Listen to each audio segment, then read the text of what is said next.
Hello, and welcome to On the Way. Here we are in episode 7, and at the end of episode 6, I was spending my days with my, excuse me, still have a little bit of my cold. I was spending my days with my stepfather who was placed in hospice. He had congestive heart failure and was comfortable, and we were sharing laughter and tears and great conversation. I was with him for quite some time and kind of needed a break. And his niece, who is one of his very few biological family members still living, had offered to come and spend the weekend so that she could visit him and give me a little reprieve. And so I took her up on it and took a drive up north to Mackinac Island. And when my stepdad, his name is Larry, when Larry learned that I was going to be taking a little trip, he was excited because he loved Michigan. And when I would visit Michigan with my children to visit my mom and stepdad, I was busy with my family, so I really didn't pay attention a whole lot to the area or, what it had to offer. I just knew it was pretty, and we got to spend time with my family. But staying with Larry, I realized how beautiful Michigan is and how much I truly did love it. There's 4 seasons, there's a body of water with a beach not too far away. So I really loved my time in Michigan and fell in love with Michigan. And so I decided to take a little trip up north to Mackinac Island. And my stepdad had told me about a crucifix, like a large crucifix that he said was the largest in the world. And it may have been at some point, but it wasn't when I was there. But he always said he wanted to see it and he never did. So I made it a point to stop there and take a selfie with it so he could see it, and sent that to who I refer to as my cousin, his niece, and so she could share that with him so he could see that I got there.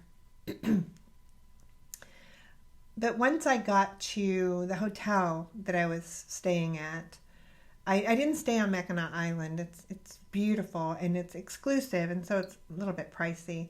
And so I found another place. But when I got there, I was upgraded and excited because, that doesn't always happen. But my room actually was an upgrade to where I had a balcony overlooking the water. So I was moved to tears and just so grateful that I got to make the trip and that I felt like I had God's blessing that I was there. You can't pour from an empty cup. So I felt like I was there to have some me time and do some self-love, and that's exactly what it was about, because driving up there, the leaves were turning, and it was just beautiful. But I came back, and it was probably the end of September, and we got a really big snowfall, which I love snow, so it was beautiful. And took a walk in the snow. And as I was walking towards, he lived on a canal that was connected to a lake, but he didn't really have access to the lake except from the canal. So I would walk down to where the boat access was to the lake because it gave you a beautiful view of the water. And in the fall, when the leaves were changing, it was still fall when the snowfall happened, but when the leaves were changing and the way they reflected off the trees, reflected off the water, the way the leaves were changing and how it would reflect off the water was always so beautiful, and I'd love to meditate and be in prayer there. But on this day when it was snowing, I felt so much peace because I knew God was with me. I knew that God had led me there, and I knew He was giving me strength to endure the actual losing of my stepdad. He always wanted to die in his cabin. He didn't want to die in a nursing home or being cared for. And like I said before, I did very little to have to take care of him. Just cooked and cleaned. So it was a beautiful time to be in Michigan, but it was a beautiful time to be with another human being towards the end of their life. So this was probably now into the beginning of October, and as we came to the middle of October, I was noticing my stepdad was complaining of what he called indigestion, and he would ask me for some methicone pills, and I would give them to him because it made him feel better. And I mentioned to the hospice nurse what I was seeing, and his heart rate was dipping pretty low, so we both knew that his heart was weakening. So, interpreting what the nurse was telling him, he said, "No, it's not my heart. It's indigestion." And she said, "Okay." And a couple of weeks went by, and they seemed to be more episodes in between. He was having more episodes more often. And I didn't worry. I just wanted to make sure he wasn't alone when he passed away. So I stayed really close to the house. But he had decided that he wanted some chicken that he liked to get from a certain place in a little village nearby. And so I said I was going to go get it. So I ran out there, maybe a 5-minute, 10-minute drive, and they were making a fresh batch. And my niece who worked at the place said she would hold on to some chicken and I could come back that evening. So I went back to the cabin and told him it'll be ready later and you can have it for lunch tomorrow. So he said, "Okay, that's fine." So I made him something else for dinner and decided I need to go get that order of the chicken. And so I left and said I'd be right back. On the way back, I got a phone call. And so I pulled over and was on the phone, and we were just maybe 20 minutes into the call when all of a sudden, mid-sentence, I said, "I have to go." And this person said, "What? Are you okay?" I'm like, "No, I have to get back to the cabin. I got to go." So I hung up the phone and I drove back to the cabin and really was worried that maybe Larry had passed. And like I said, I didn't want him to pass alone, so I was hoping I was wrong. And I got there, and he was asleep on his chair, had finished his dinner, and his dinner dishes were on his bedside table. And so I put the chicken away, I cleaned up the dishes, and sat down on the couch. I wasn't on that couch maybe more than 2 minutes, just enough time to call the friend back to say everything was okay. And Larry woke up, and he said, "Oh, you're home." And I said, "Yeah." And he said, "I just have to go to the bathroom." I'm like, "Okay." So he got up and he walked to the bathroom. And he always told me, this is a little kind of funny side note, he always told me he would die on a toilet. He's told everyone that since he was much younger. "I will die on a toilet." I think he said his grandfather did, I know his father did, and I know his brother did. So he said, "I will too." So I guess that was a little bit of a spoiler. So you know where this is leading, but he gets up and he goes to the bathroom. And he rarely called me into the bathroom because he was very self-sufficient at this point. But the way he called me was like that day when he said, "I can't breathe." So I threw the phone down and ran into the bathroom. And he was patting his chest and he said, "I can't breathe. I need that little pill, the simethicone." And so I ran into the kitchen and I said a prayer because I knew that this was going to be it. I just had a strong feeling, instinct maybe, but probably more nursing skill and critical thinking was coming into play. I just felt like this was a bigger heart event. And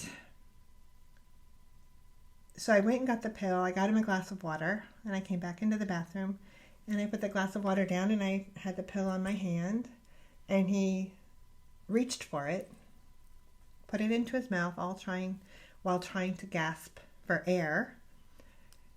And I thought, I could hear that he couldn't swallow it. He wore dentures, so the tablet was in his mouth, not being swallowed. I could hear it. And so I knew. And he was, like I said, he was deaf. And so I wanted him to know that it was okay to go and that he was loved. And so I crouched in front of him. And he had the most beautiful, piercing blue eyes. And I looked into those eyes. And I said, I love you. And he looked at me. His eyes widened a little bit, as if he was a bit startled to see what I was implying, I think. But the next thing I knew, I wrapped my arms around him and I held him tight. And he took his last breath. It was a beautiful moment to share with him, and that I was able to be there to comfort him and hopefully bring him some love. But it doesn't change the fact that it hurts because you miss someone. Even in the moment. The strange thing about humans, we know that we go to a better place. We hope that we go to a better place. But sometimes it hurts to say goodbye. I can't pretend that I was close to him. You know, all the times that we would visit. I loved him because my mother loved him and he loved my mother. He was family. And I was blessed and honored that I was chosen by God to take care of him until he passed. But I was more blessed and honored to be with him when he passed. So that he would know and feel love when he left. So then I had to make a couple of very difficult, painful phone calls. My brother was extremely close to our stepdad. Took care of him all the time, around his house, took him to doctor's appointments, interpreted for him. He watched his kids grow up. He came to all their sporting events. So my brother was very close to him. During COVID, wouldn't let him leave the house. He took care of him, brought him groceries, whatever he needed. So he was very close to him. And so I know part of the reason why I was brought there was for my brother. He would have dropped everything to sit with him in his house while he was in hospice, if he could. But he couldn't. He had work and obligations, and it wasn't something he could do. And later he told me, I don't know if I could have done it. I didn't want to watch him like that. I didn't want to watch that happen to him. And so calling him and telling him that Larry was gone was difficult. But I'm glad it was me that got to share that with him, because John knew that God sent me there. And then I had to call his niece, my cousin, to tell her. And it was a difficult night, but it was also for me the end of the chapter that I was sent there to read and add to my journey, to the path that God had led me on. So prior to that, Larry had made it clear to me that I could stay as long as I wanted, because Larry had voiced the opinion that he wanted me to move to the area, because he said, your brother needs you. You'll love Michigan. And so he, I think, wanted me to fall even deeper in love with it so I would come back. At that point, I wasn't thinking about settling down. I left in March, and now he passed away on November 1st. So I didn't know how long my journey was going to be, but I also didn't think about the end of the journey or where I would end up or settle down. So I just kind of put that in the back of my mind that he wanted me to move there. But he did say, stay here when I'm gone. You stay here as long as you need to. And his niece, who inherited the home, said the same thing. And so I stayed for Thanksgiving with my brother and his wife's family, and it was lovely, and his family. And then we had a memorial that was very nice. Larry's church in a local town, or a town not too far away, and we had a nice little memorial with his friends and the church members. And then I wanted to stay for the sleigh bell parade. So they have a parade here every Christmas that's kind of a Victorian themed parade that all the floats are pulled by horses. And I kept seeing it advertised, and I secretly hoped that, I don't know if it was secretly, I think I shared it with my brother, that I would be here for that, thinking, maybe Larry would live that long so I could see it. And the way it turned out, he had passed, but I was going to stay until I could see it. And, I'm all about Christmas, so it was wonderful. It was a great parade. And having experienced it again this last year, living here was even better. So it's a fun way to start Christmas. But anyway, so after that, I headed back to Illinois to visit my family and be with them for Christmas. And then I knew after that, after New Year's, I was going to head to Colorado. And because I was turning 60, and my children really, really wanted me to have a party, a celebration of sorts. And so I finally agreed that I would do it, and was on my way to Colorado. My birthday wasn't in for a couple of weeks, but I had places I had to go. God led me to some places as I was heading west from Illinois. I had to go up north a little bit and shared some wonderful moments with several different people. And at the time, I didn't know anything about a podcast or, making a YouTube channel with videos. I didn't know anything about that. It wasn't until later, until my son had told me that he thought I was supposed to do it. But in those conversations with those people during that first week, I felt like that me writing is the way God wants me to share what I went through with people.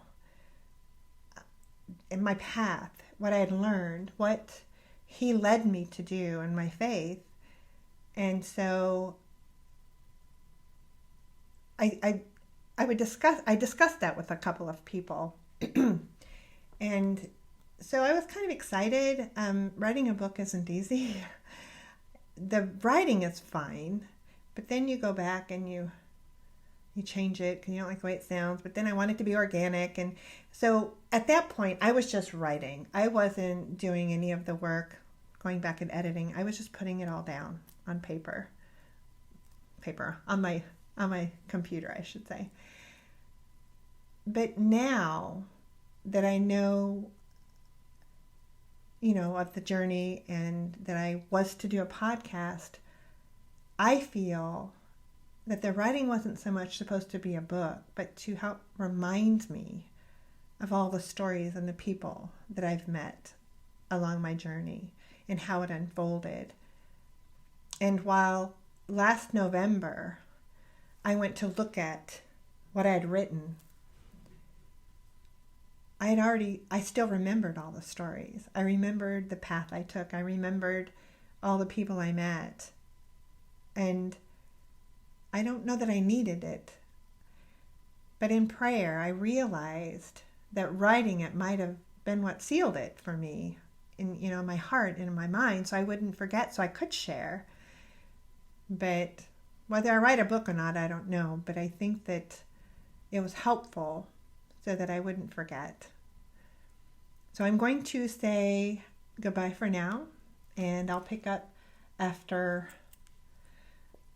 the next week after this part. I will pick up, going into Colorado and celebrating my birthday with family and friends, which was very lovely. And a couple more surprises, I guess, in meeting people and learning of their lives and bringing God's love to them. And then hopefully I'll be interviewing some people and sharing their story. They're having them share their story. And I'm hoping that if anyone else out there has a story that they want to share, how God led them in their life, just give me an email, Tammy Blake, that's TAMIBLAKE at tammyblake.com, and send me an email and let me know, and we will chit chat and we'll share God's love with other people. So I'm going to say goodbye for now and tell you that I love you all, and so does God. Have a great week.